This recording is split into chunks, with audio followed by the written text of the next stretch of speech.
Welcome everyone, and welcome to this week's track guide. We are at Bathurst, however you want to pronounce it, Mount Panorama in the F3 car.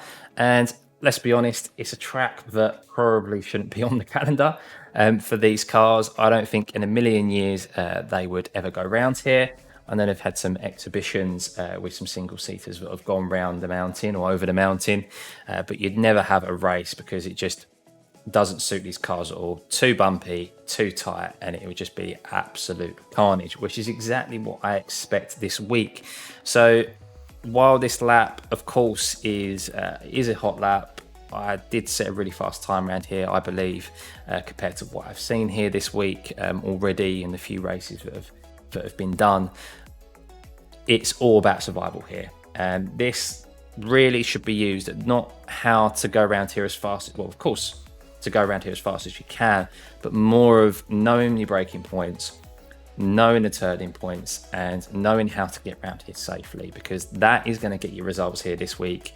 If you're starting from the back of the grid, be careful. I'd highly advise to hang back, because you know there's going to be traffic jams, you know there's going to be incidences and road blockages with crashes. So just, yeah, be careful.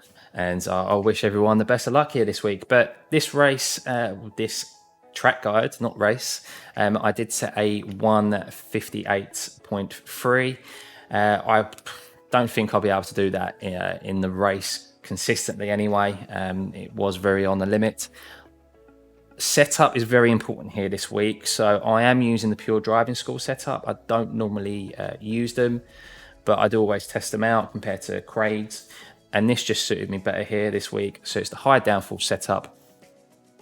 I don't normally do it, but I am willing to share this setup if you join my Discord, because I think you're going to need every little bit of help as you can here this week. Of course, the track guide is based purely on that setup as well. Little hint for you guys, when you do use it, or any setup that you're using, I was having issues coming down the mountain locking up my brakes, so I moved the brake bias back some more. So the brake bias I'm running at the moment on this setup is 55.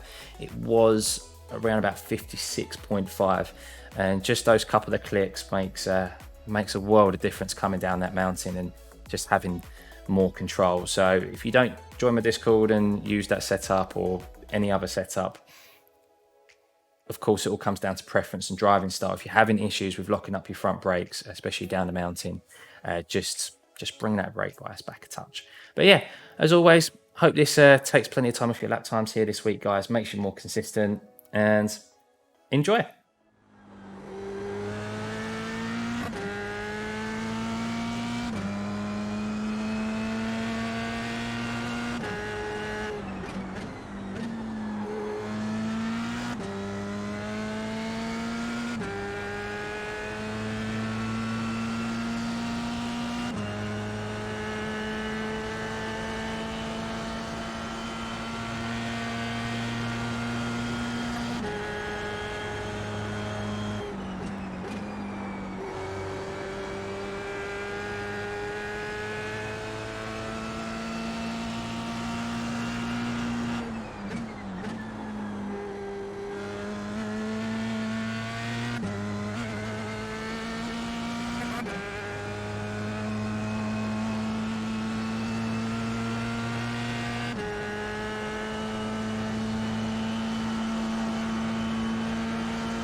So guys, here we are. We are on the start-finish straight, and I'm going to play it in slow motion as we run down into the first corner. Now, we want to be hugging the right-hand side of the track here because nice, sharp left-hander to start us off with. Now, what we're keeping an eye out for, as I just move it back slightly, is this lamppost here, next just before the 50, we're in line with it, casts kind of a diagonal shadow across the track. Now, you can't really see it as we've got an overcast day, overcast weather, but in the sun, nice sunny day, this is very prominent in the track and is our braking marker. And you can still pretty much see it very faintly here. When you're racing, it's a lot easier to see. And that is our braking marker. So it's just before the 50. As you can see, starting to brake. And I'm going to be shifting down into second here before the corner, before the apex. Now, we don't want to be shifting down too quickly because, as always, revs will be too high. As soon as we get on the throttle, car can spin out from underneath us. Now, as I get into the apex, as you'll see, my throttle inputs, I then start to ease back on the throttle. Now, of course, I'm not going full throttle because my steering input is at 90 degrees here. Only one thing will happen, me spinning. So I only get full on the throttle once my steering is a bit more open. Once I've opened the steering, it's a lot straighter. And then shifting down into second, you can roll it through there in third, but I feel like you just lose, especially with this setup, you just lose the acceleration.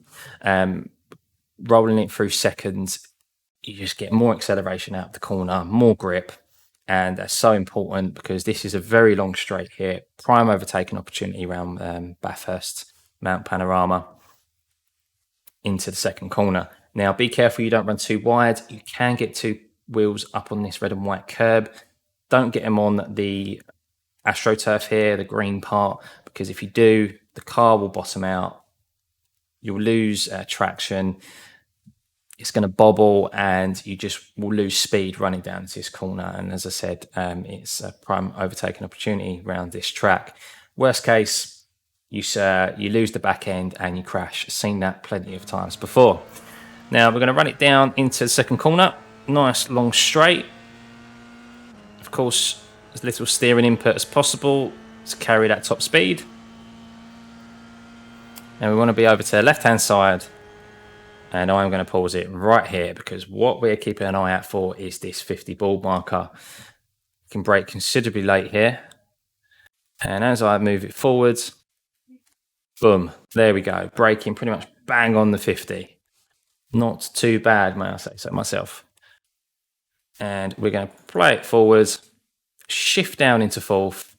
Now, this bit here, before we get into the apex, there's kind of a little dip. You're going through here quite quick, so it can be a little bit difficult to kind of see or feel, but once you've done enough laps around here, you will know exactly what I mean. There's a little dip through here, and as you can see there, it just goes down. And that's pretty much your indication of once you get through that, to get back on the throttle. Once you get into the apex, go through that dip is to get back on the throttle. If you get on the throttle before that dip or as you're going through it, you're going to carry too much speed out of the exit here and just run out of room. You're going to either go into the wall or you're going to have to lift off the throttle and it leaves you a sitting duck running up this hill into running up over the mountain. Now, full throttle, making sure, as I said, don't run over here. Worst case, you can get two wheels on this red and white curb again.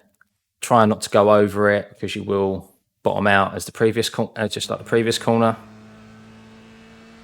And then we come up into the mountain section, going up over the mountain. Now, this is where you'll see a lot of people lose it here. A lot of traffic jams this week. It's always a bit of a sticky corner. Now, in GT3s, we're normally lifting off hill, braking kind of as we get this corner here. We're not going to be doing that because we've got F3 cars, more downforce, better braking ability. Now, what we're keeping an eye out for is this shadow here, which this tree casts over the track. We can see that quite clearly, even in the overcast weather. So in a nice sunny day, once again, that's going to be nice and easy to see. And that is your braking marker. So in fourth gear, as you can see, braking, and we're going to shift down into second, but making our way down through the gears, we're not going to shift down instantly because, as I said, shift down too quickly, the revs are too high, and you spin the car. Now, this corner, I'll admit, I actually could have, even though I set a really good time of 58.3, I actually lost a bit of time here. I could have gained a bit more time. I didn't take the optimal line. I could have hung this car out a little bit more over the right-hand side for longer, or the middle of the track. As you can see, the dark part of the track here, that's the optimal racing line. And as I move it forward, I actually kind of turn in too early, and I'm over the left-hand side of this. So I'm a little bit too shallow into this corner. But the throttle inputs are still going to be the same, but it just means I lost a bit of time kind of coming out of the corner on the exit. And you want to be getting on the throttle before you get to this apex. That's the key, because this is important. This corner sets up your whole momentum going over the mountain, the next sector, because it's pretty much flat out. We do not lift off the throttle, especially with this setup, once we get through this corner. So it's important to get the exit right here to carry that momentum over the mountain. Now you're easing on the throttle. Of course, steering input, we've got way too much steering input, so we don't want to be full throttle as of yet. And then as we come up over the mountain, as we're opening up the steering, we get a bit more on the throttle. And as you can see there, because I was a bit too shallow into that corner, I got very close to this wall, too close for my liking. So I should have been a little bit more wider coming into that, and I would have optimized my exit speed, and I wouldn't have been anywhere near this wall. So as you can see, back on the full throttle now. Now, you may be thinking, yes, I've got through that corner, happy days, but we've still got to tackle this little crest here, which comes up on you instantly. This little crest, if you haven't got your steering input relatively straight, you are going to lose control of the car. I like to compare it to the hill that you have to go over in Lime Rock, where you have to straighten up your steering to get over that crest, over that little jump. It's kind of the same here, really. You're just not going as fast. So as you can see, my steering input, that's about as much steering input as I'd like to see anyone have. If you have any more than that, you're at risk of losing control of the car. And of course, no room for error here, walls everywhere. And then from here, once you've got over that crest, it's just keep your foot planted, follow the lay of the track. Over to the left, follow the right hander, keeping it tight to cover as little track as possible. Bit over to the right to open the left hander. Once again, hanging it out to the right there to open up this left hander. Little bit of a note, yes, you can get your two wheels over this corner. I got a little bit too close for my liking, once again, to the wall. I didn't realise how close I actually was there. But kind of want to get at least two wheels over that red and white curb previously, because if you don't, you bring this right-hand curb into play. So as we move it forward, we come to another very tricky part. We start to come down the mountain, and this is where another prominent part of the track where you're going to see a lot of traffic jams, a lot of crashes. Hopefully this gets you through here as quick as you can, but of course as safely and consistent as you can. So what you want to do is move over to the left-hand side, of course as far over without touching the wall as you can. And we're just going to slow it down, and we start to turn in. And as you can see, I'm just starting to lift off here as I'm coming down. And what we're keeping an eye out for is this light part of the hoarding on the right-hand side, because that is pretty much when the corner starts here, as it turns into the right. That is when I then start to brake. As you can see, just rewind that back, move it forward frame by frame, and you can see pretty much start to brake as I come in line with the lights hauled in. Now, very quickly, as I'm braking, I'm going to shift down from 6th to 4th before I get to this red and white curb on the left-hand side. We want to kind of get over it as much as we can, all the while still braking. Need to utilize trail braking down here. Then I'll shift down into 3rd once we've got past that curb. And then I'm shifting down into 2nd before I get to the right-hander, because that dramatically, engine braking there, shifting down into 2nd, dramatically slows up the car for you without having to apply any more brake.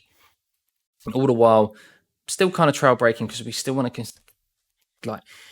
carry a considerable amount of speed down this down the mountain, and there's a lot of time to be gained here. And it's where a lot of you guys will be wondering, where am I losing all my lap time? And this will be it.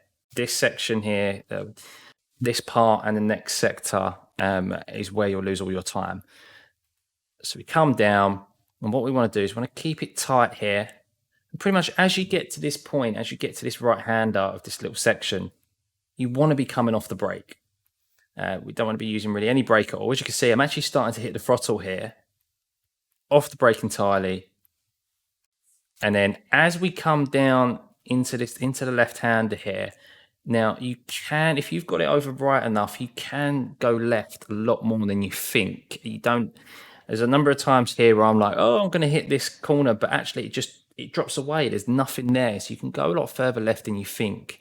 And as you come down this dip, as we're about to see, you will want to just get on the throttle. So we haven't got on the throttle just yet. There. Ever so slightly, but you can see I'm now getting full on the throttle as I get down the dip. Trusting the grip, trusting the downforce, and allowing the car to go round. Now, this next corner here is very tricky. Probably a lot trickier than the previous section that we've just gone through. So what you're looking out for really is the tyre markings. Just go back. The tyre markings in the track here, they start pretty much just before the corner. That is your braking marker right there. We'll shift down into 3rd, keeping it tight to the right-hand side because we want to open this left-hander hairpin. Shift down into 2nd. Trail braking all the while down here. It's important to brake there where we did, because if you brake any later, you're going to lock up your front wheels no matter what your brake bias is, and you'll just run out of room down here. It's so easy to do down this hill. So you need to go slower than you think, really, and brake earlier than what you think. That's where most people get issues around here, is they just carry too much speed and they don't brake early enough.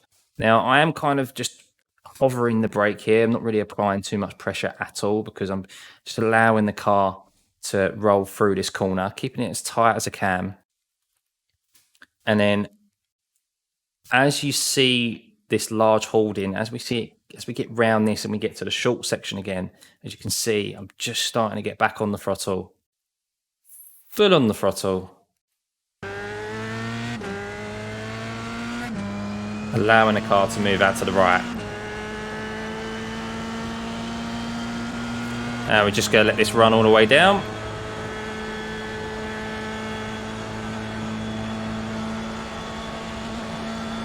Prime overtaking opportunity down here. I'm just going to slow it down. So you don't want to go all the way over to the left, because this right-hander comes up on you very quickly. No need to come out wide and then swing in, because you'll just miss the apex entirely. Now, what we keep an eye out for here is this 100 ball marker. Now, we're not going to be braking on it. We're going to be braking just afterwards. So you can see as it's just gone out my view, I'm braking. Now, this corner, I generally see people take this either too fast because they brake too late, and then they turn in and they spin out, or I see people brake considerably early and they just go around this corner too slow. They lose a lot of time, and in a lot of cases, I see a lot of incidents here with them getting hit from behind. There's a lot of contacts here, so just be careful with the guys that you're following in front because you don't know what they're going to do. Of course, you can only stick to what you do, but if you know someone's braking a little bit early here, just be wary because they may not, they're clearly not going to be carrying as much speed through this corner as what you can do. So what we're going to be doing here is we're braking down, braking and shifting down into third. And once again, utilizing a bit of trail brake here through the apex. As you can see, as we get into the apex here, as I get to the corner of this apex, I'm then back on the throttle. Now, of course, I'm not full on the throttle again, as always, because I've got a severe steering input there. If I get full on the throttle at that point, the car is just going to go from underneath me and spin. So once I've straightened out the throttle, making the use of all the track, I just get back on that full throttle. So yeah, you need to utilize trail braking here because it's quite a way to get into the corner and round it. Full throttle all the way down to the last corner. And this last corner can be a pain. You can on your qualifying absolutely nail the lap and then get to this last corner and you're off. You're into a wall or you've spun. It's a pain. So what we're doing once again is we are looking at the 100 marker and this lamppost. Now, this lamppost doesn't cast a shadow out on the track, so there's nothing to use there as a braking marker. That'd be too far down the road anyway. So what I keep an eye out for is pretty much a midpoint, around about 75 marker if it was there. As you can see, maybe I could go a little bit further. I have seen some guys brake a little bit later. I just don't trust myself to be able to slow the car down that enough. This allows braking here, just allows me to get enough momentum rolling through the corner. So we're shifting down into second. Now, this is very important, guys. Very, very important. Avoid this curb. You do not, I cannot stress enough, you do not want to touch this curb. If you touch this curb, you're going to spin. 9 times out of 10, you're going to spin. Avoid it. Get as close to it as you can, but avoid it. And as always, as I'm getting into the apex, I then get back on the throttle. Now, of course, I'm not full throttle at this point. You'll see a lot of people, as always, as I say, when you've got your steering input like this, a lot of people put full throttle down because they're round the corner. They think they're round the corner and they can just press full down on the throttle, and you can't do it because of your steering input. The car just spins. So as you can see, I'm still about half, 3/4 the way through. And then once I've opened that steering up, got it straight up, I can then get on the full throttle. What I have noticed as well, guys, especially in your qualifying laps or even just in the race as well, because once again, this is a bit another overtaking opportunity here to start finish straight, even though it's quite considerably short. You can overtake people down here if you get a good exit out the last corner. This red and white curb on the right here, the runoff, it looks flat, but I don't know if you can quite see there. It's very rough and bumpy, and actually there's not a lot of traction on there. The car bobbles about and you actually lose time. So especially in your quali laps, don't want to touch this stuff because you can lose a tenth or so just in such a short period, a short amount of track between you and the start finish line. As you can see here, I only really get on it right at the end where it's clear. So pretty much where it's discolored, that's indicating that it's rough, it's not flat. There's no traction. And then we see it across the start finish line. And there we go, guys. That is an analysis of my lap time, 1:58.3. I think from what I've seen from lap times already, that's pretty quick here this week. I don't think I'll be able to do that during the race. I don't think I have the confidence to do that during the race. That was a lap that was pretty much on the limit. I could have gone faster, but this track is, as I said at the start, it's all about survival here. It's probably one that shouldn't be on the calendar. So yeah, it's just all about getting the results and keeping it clean and see where we can finish. But of course, pace always helps. But yeah, I hope that you guys enjoyed that. Remember to hit that like and subscribe button. Hope it makes you more consistent here this week. Gets you take some time off your lap times. Gets you some good results. And yeah, I'll see you next week for the next track, guys.